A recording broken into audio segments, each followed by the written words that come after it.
I have an image in my mind, this person is saying, in which they perceive all the people on Earth watching the news on their devices and watching live, like what happens on New Year's with the countdown and fireworks.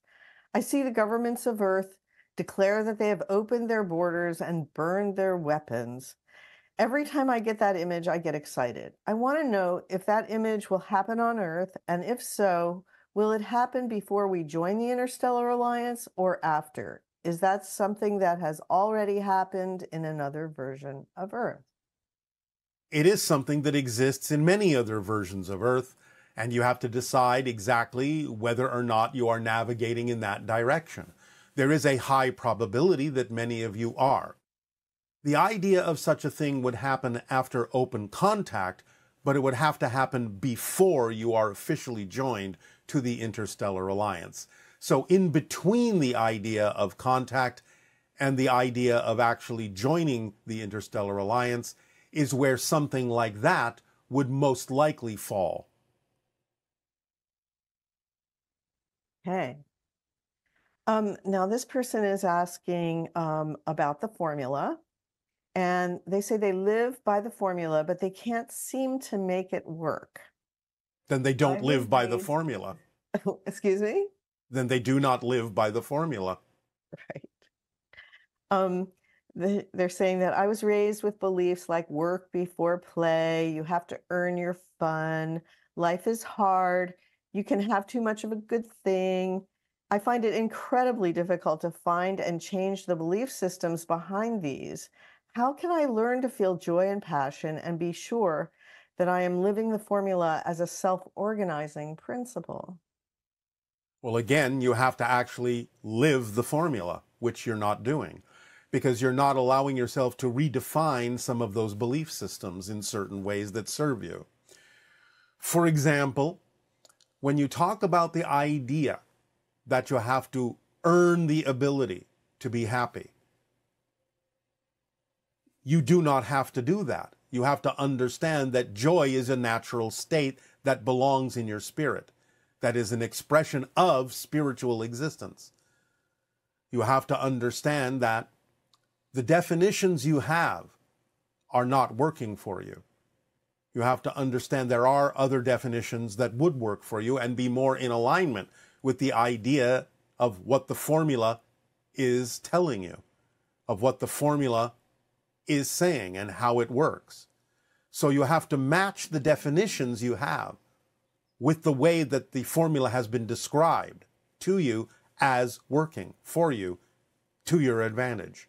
If you hold on to definitions that are contradictory to it, then yes, you are not using the formula. It will not work because they are of a different frequency, of a different vibration than the vibrational frequency of actually following and acting on the formula in the way that it has been delivered to you.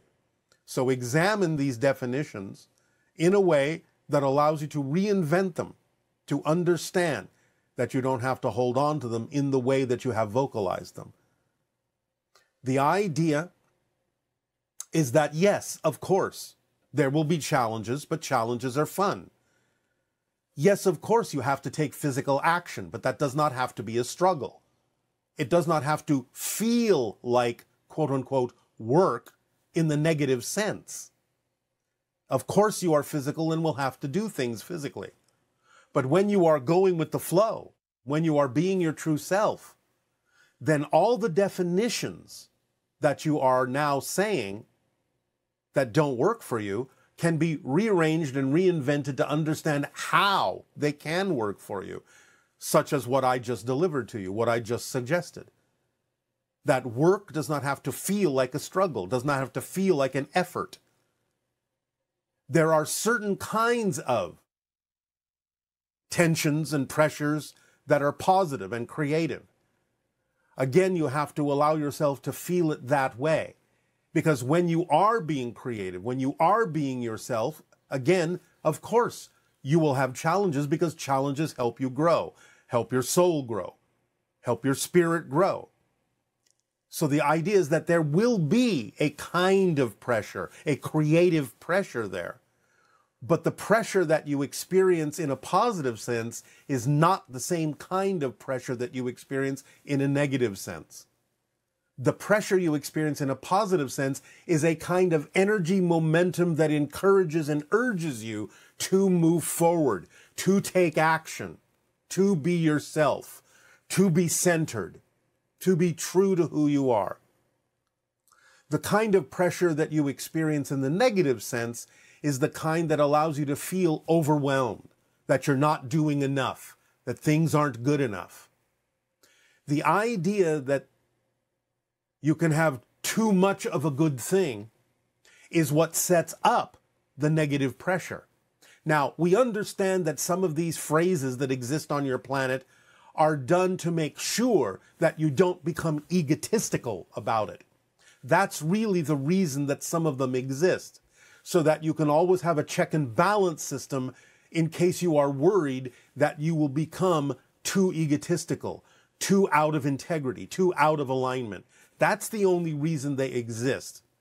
If you recognize them simply as a check and balance system that can be understood lightly, and you understand you're always willing to check in with yourself to make sure that you are remaining in alignment and always within your integrity, then it's all right from now and then to experience that you might step a little bit outside of it, because you know you will always bring yourself back into alignment by having that check and balance system. But the check and balance system is not meant to be a rigid shackle on you that prevents you from exploring, that prevents you from being yourself, that prevents you from knowing that happiness is your birthright. So you have to take these things that you have said, these admonitions, these phrases, these sayings, a little bit more lightly as a check and balance system, just to make sure that you're staying true to yourself and not see them as such a rigid set of rules that cannot be broken in any event for any reason whatsoever. Just keep them as an understanding that you are always willing to be aware of when you are in or out of balance, and you can move forward by acting on the formula in a freer way that allows you to know you will always pay attention to what you're doing, you will always ask why you believe what you believe, and you will always check yourself to make sure you're remaining true and within integrity to your core vibration, your essential self. So treat those phrases more lightly, and you don't have to necessarily feel so impeded by them to be yourself and feel joy in your life and be a creative, imaginative being who is more than capable of following the formula and experiencing the ease and flow of how your life will unfold in a more natural way. And this next question says, if people always follow their excitement, the dishes will never get washed, the laundry will never get done, and the garbage will never be picked up. How is society supposed to function like that? That's a perfect example right there of somebody assuming that those things can never be exciting. They are having a negative definition of those things because they are believing that those things have to be negative. Nothing could be further from the truth. There are many individuals who enjoy washing the dishes because as the water, the warm water flows over their hands and they are meditating on washing the dishes, it is like falling into a meditation, which they actually enjoy. And some individuals can use that to give themselves a break, to take a moment of pause and just do something physically simple that allows them to feel more organized, allows them to feel that things are cleaner, allows them to feel in a more meditative state, a relaxed state, doing something simple as they may gaze out the window and look at the neighborhood around them while they are doing that. You have to be very, very aware of when you yourself are making an assumption that certain things are automatically negative when they don't have to be. So all of those things can still be done, and people can also invent new ways of doing those things if it is true that none of them actually is representative of their passion. You've already invented things like machinery to wash dishes and so on and so forth, machinery to collect and process the idea of waste in a more automated way. So that's also part of you being imaginative and creative and inventive enough to do that, but cannot come from the assumption that those things are automatically negative, because assuming that they are isn't what serves you, because there are people who actually find those endeavors to be relaxing, exciting, meditative, so on and so forth, for a variety of different reasons. So the first step is not to assume that those things are negative just because you have chosen to experience them that way. Okay. And this person is saying, I need help finding my highest passion. One moment. Hmm. We're going to add something else to that last question. Okay. You have to understand also that sometimes the people that do things in society, like collect the garbage, as you say, are providing a service to humanity. So it's all about understanding some of these things also, doing laundry, collecting garbage, as doing service to a family, service to humanity, service to groups. The assumption that those things are automatically negative blocks individuals from understanding that being willing to do those things is actually providing a service for certain individuals. And service to humanity is how you allow yourself to find your center in many cases. In Please. fact, aren't we hardwired in the sense that being of service raises our vibration? It's one of the highest endeavors, in a sense, that you can Yes. offer in your reality. And, you see this quite often in the early in teachings of many Yes. different perspectives that Yes. But we are getting ahead of ourselves, because this issue will be one of the steps coming up in the near future. Okay. We will address it then. All righty.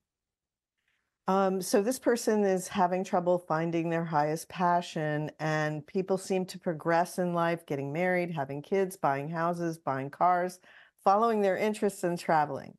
I feel my life isn't moving anywhere. I am at the same place in life that I was 6 years ago. I know it may not be 100% true, as I have grown at work. However, the other aspects of my life have not progressed. Now, when I meet my friends who have moved on in life, I feel I'm missing out, and I wonder what my purpose really is.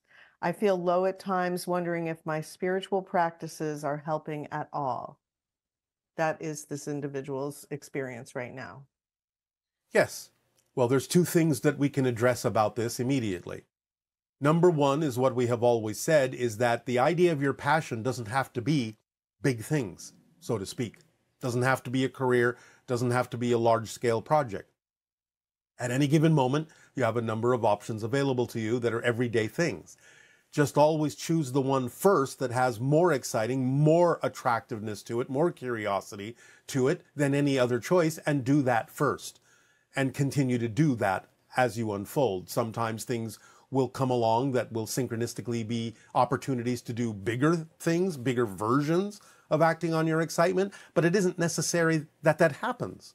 Because again, as long as you are always choosing what is more exciting than anything else, even on a simple level, then you are following the formula and you are having a life of following your passion. Again, passion doesn't necessarily mean that you have to be jumping up and down with your hair on fire or doing monumental things. But the idea in general is that this person is doing something where they're comparing themselves to other people, which you never should do. Because the idea is you are a unique individual. And what may feel like an expansion to someone won't necessarily feel like an expansion to you. So you have to get in touch with the fact that in talking about doing spiritual practices, that these spiritual practices include the idea of actually acting physically on the things that are representative of having more excitement than any other choice in them. Because many times people on your planet, when they talk about doing spiritual practices, are simply doing things for themselves and not for others in terms of sharing their gifts. They're not examining what they could be doing in service to humanity that is representative of being of service. A lot of times the idea of acting on your passion means you are giving something to someone else. You are actually expressing a gift that other people will find necessary to receive in their lives. So while it's all well and good that you feel you are growing at work, and that should be a signal to you of what we're talking about, because growing at work means you are doing something that is helping other people. You are being of service in the job that you do for the other people also doing similar jobs in the same business. So that should be your first clue that in order to expand your life in other areas, you also need to be doing things that are serving other people. If you have gifts to share, share them. If you need to write a book, write it. If you need to do a piece of art, do it. If you need to compose a piece of music, do it. The idea is that if you're holding your gifts back, if you're not acting on those things outwardly in service to humanity to give them things they may be waiting for you to give them, then that's why your life is not expanding, because you're not actually taking the action on the things that would be the gifts that you have to share with humanity. So take a cue from the fact that you have grown at work, doing something that helps other people, and incorporate that attitude and that behavior in the rest of your life by doing the things you are passionate to do.